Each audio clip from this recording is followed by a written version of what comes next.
नमस्कार दोस्तों, स्वागत है मेरे चैनल दी एक्टिव तरुण में। मैं हूं आपका दोस्त तरुण और स्वागत करता हूं आज की एक और म्यूचुअल फंड रिव्यू की वीडियो में। आज जिस फंड की मैं बात करने वाला हूं वो है हमारा स्मॉल कैप कैटेगरी का कोटक म्यूचुअल फंड हाउस की तरफ से आने वाला Kotak small cap fund direct growth. Regular plan के अंदर भी कोई फर्क नहीं है, सेम टू सेम ही है, बस उसका एक्सपेंस रेशियो ज्यादा मिलेगा। तो भाई इस फंड के बारे में मैंने ना अभी तक इसकी वीडियो कोई बनाई नहीं थी। एक बार वीडियो बनाई थी, वो डिलीट हो गई। तो कुल मिला के ये है, इसका रिव्यू अभी तक मैंने करा नहीं है। और अच्छा खासा इसके अंदर एयूएम भी है, हजारों लाखों लोगों ने इसके अंदर इन्वेस्टमेंट किया हुआ। तो उन सबको उनके जो क्वेश्चन है उनका आंसर मिलने वाला है।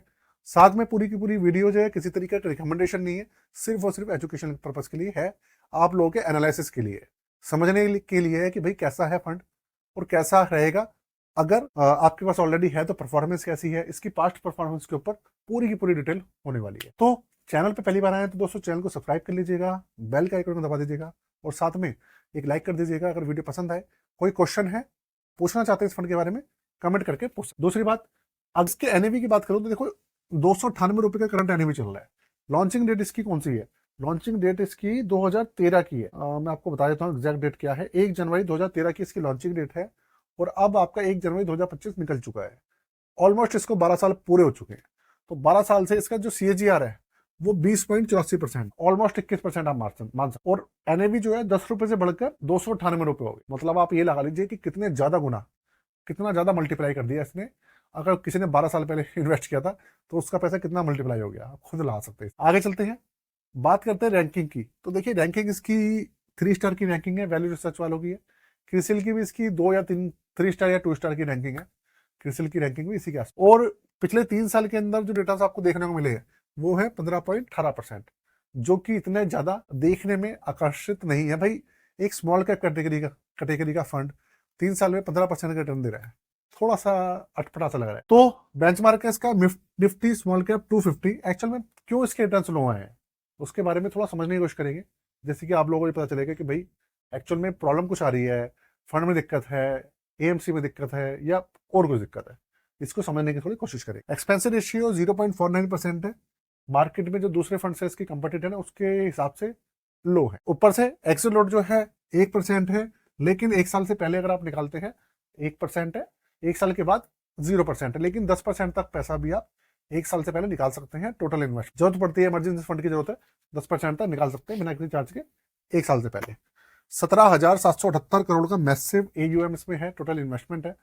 मिनिमम एसआईपी और मिनिमम लमसम जो है वो 100 रुपए से शुरू हो जाता। थोड़ा सा रिटर्न्स के ऊपर नजर डालते हैं कि भैया रिटर्न्स कैसे रहे हैं। जब से लॉन्च हुआ है तब से आज तक 20.84% के रिटर्न्स है। मतलब 12 साल में एयूएम जो सीएजीआर है वो 20.84 है। पिछले 10 साल में 19.22% का इसका सीएजीआर निकल के आ रहा है। 7 साल में जो आया है वो घट गया, 18.47% हो गया। मतलब 12 साल में 20.84 था, फिर 10 साल में 19.22 हुआ, घट गया। 7 साल में 18.47 हुआ और घट गया।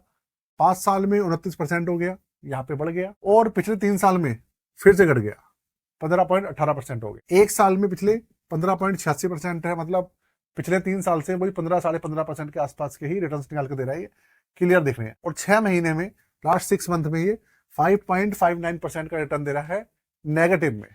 मतलब 5.5% से ज्यादा ये नेगेटिव रिटर्न दे चुका है पिछले 6 महीने में। ये इसका पूरा का पूरा आपके सामने डेटा है जो आपके साथ में शेयर। अब शेयर करता हूं इसका पोर्टफोलियो और उसमें समझने की कोशिश करेंगे कि भैया एक्चुअल में प्रॉब्लम कहां आ रही है, कुछ फंड के अंदर प्रॉब्लम है या कुछ और कहानी। देखिए पोर्टफोलियो जो है सिर्फ 3% 3.5% पैसा कैश है, बाकी पूरा का पूरा इक्विटी में लगा हुआ है। 96-97% पैसा। जो लार्ज कैप में पैसा लगा हुआ है वो करीबन 10% है, मिड कैप में 56% है और स्मॉल कैप के अंदर 33%। और टोटल जो स्टॉक्स नंबर ऑफ स्टॉक्स है वो 75 है। तो अगर मैं इसको जो बंधन स्मॉल कैप फंड है उससे कंपेयर करूं, थोड़ा सा कंपेरिजन करूं, तो बंधन स्मॉल कैप फंड के अंदर करीबन 10% पैसा आपका लार्ज कैप में है, इसके अंदर भी 10% के आसपास ही है। इसमें 10, हाँ इसमें भी 10% है, उसमें 8% है, इसमें 10% है, ऑलमोस्ट बराबर है। उसके अंदर मिड कैप के अंदर जो इन्वेस्टमेंट है वो 40-42% के आसपास है। और बाकी जो बचा वो सारा स्मॉल कैप के अंदर है। 50, ये सारी की सारी कहानी है। और इसके अंदर भी स्मॉल कैप में 34% है और मिड कैप में 56% है। इस तरीके से ऑलमोस्ट यार कंप्लीट बराबर बराबर, ज्यादा फर्क नहीं है। लेकिन उसके अगर आप पिछले 3 साल के रिटर्न निकाल के देखोगे तो उसके पिछले 3 साल के रिटर्न है 24% सीएजीआर, और इसका पिछले 3 साल का जो सीएजीआर है वो निकल के आ रहा है सिर्फ 15%। 15.18%। तो यार अगर मैं बात करूं ओवरऑल जो बंधन स्मॉल कैप फंड है उसमें टोटल 183 स्टॉक्स है। इसके अंदर स्टॉक्स भी कम है, सिर्फ 75 है। मतलब बंधन में ज्यादा डाइवर्सिफिकेशन है, इसमें कम डाइवर्सिफिकेशन। तो कहानी क्या हो रही है? कहानी हो रही है स्टॉक्स को पिक करने। जो फंड मैनेजर है वो ठीक से इसके अंदर से रिटर्न्स निकाल के नहीं ला पा रहे। अगर वो ठीक से स्टॉक को अच्छे से पिक करेंगे ना तो रिटर्न्स अपने आप निकल के, बंधन स्मॉल कैप हो गया, टाटा स्मॉल कैप हो गया, मोतीलाल ओसवाल और भी बहुत सारे फंड्स हैं, उनके स्टॉक मैनेजर जो है, फंड मैनेजर अच्छे से स्टॉक निकाल रहे हैं, इसलिए ज्यादा रिटर्न। इसके अंदर प्रॉब्लम क्या चल रही है? जो स्टॉक की पिकिंग है वो थोड़ी गड़बड़ है। अब बात करते हैं इसके प्रोस की और कॉन्स की। देखिए दोस्तों, अगर वीडियो पसंद आ रही हो तो प्लीज यार सब्सक्राइब कर ले। तो देखिए कॉन्स की बात करूंगा तो यार देखिए कॉन्स, सबसे बड़ी बात, इस तरीके से तो कोई कॉन नहीं है, 3 स्टार की रैंकिंग है, यही थोड़ा सा एक नेगेटिव पॉइंट है। कॉन की बात करूं ना मैं इसके, वो है इसके रिटर्न्स। रिटर्न्स डाउन है भाई, और मार्केट डाउन है उसको वो तो समझ में आता है, चलो 6.5% माइनस में है ये, 5.5%। और फंड में है, दूसरे फंड जो है इतने ज्यादा माइनस में नहीं है, लेकिन चलो समझ में आता है, चलो ठीक है मान लेते हैं कि माइनस। लेकिन पिछले 3 साल का रिटर्न उठा के देखोगे, 1 साल का रिटर्न उठा के देखोगे आप, मैसिव गड़बड़ है। रिटर्न नहीं निकाल के दे पा रहे हैं इसके जो फंड मैनेजर है, यहाँ प्रॉब्लम आ रही। तो सबसे बड़ी प्रॉब्लम जो इसका कौन है वो यही है।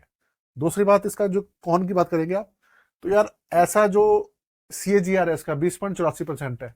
इसी कैटेगरी के जो पुराने फंड है, SBI ले लो आप निप्पॉन ले लो, आप इसके अलावा कोई bank of India small cap fund ले लो, और भी बहुत सारे फंड है यार जो पुराने 10 साल पुराने फंड है, उनके 22%, 25%, 29%, 28% के रिटर्न है CAGR। इसका सिर्फ 20.84। मिड कैप के जो फंड्स हैं वो निकाल रहे हैं इससे ज्यादा CAGR, और ये तो स्मॉल कैप कैटेगरी है। तो रिटर्न जो है वो बिल्कुल भी अच्छे नहीं है, निराशाजनक। ये भाई इसके सबसे बड़े कौन से। प्रोस जो की बात करूंगा तो एक्सपेंस रेशियो कम है। जो एक्सिल लोड है उसके अंदर आपको फैसिलिटी मिल रही है कि भैया 10% तक पैसा निकाल सकते हो 1 साल से पहले, ये इसके प्रोस है। तो ये सारी कहानी। अब आप मेरा विचार के बारे में पूछोगे तो देखो, मेरा काम है पूरा का पूरा आपको रिव्यू करके देना। अब मैंने आपको A to Z सारी चीजें बता दी। अब क्या करना है, कैसे करना है, सबका आपके ऊपर, आपका खुद का डिसीजन है। जब भी किसी फंड को आप देखते हैं, रखते हैं अपने अपने पोर्टफोलियो में, तो आपका खुद का एनालिसिस होना बहुत जरूरी है। पहले आप हमारे को देखें, हमें हमारे से समझें, उसके बाद खुद की एक बार वर्किंग जरूर करें, जिससे कि आप समझ पाए कि भैया एक्चुअली में फंड है कैसे। तो दोस्तों, अगर अभी तक बने हुए हैं तो यार प्लीज, अगर मेंबर बनना चाहते हैं तो ज्वाइन बटन दबा के आप मेंबर बन सकते हैं हमारे साथ में। अगर आपको डीमेट अकाउंट की जरूरत है तो आप डिस्क्रिप्शन में जाके एंजल वन का life time free demat account खोल सकते हैं। ठीक, तो आज के लिए जय हिंद।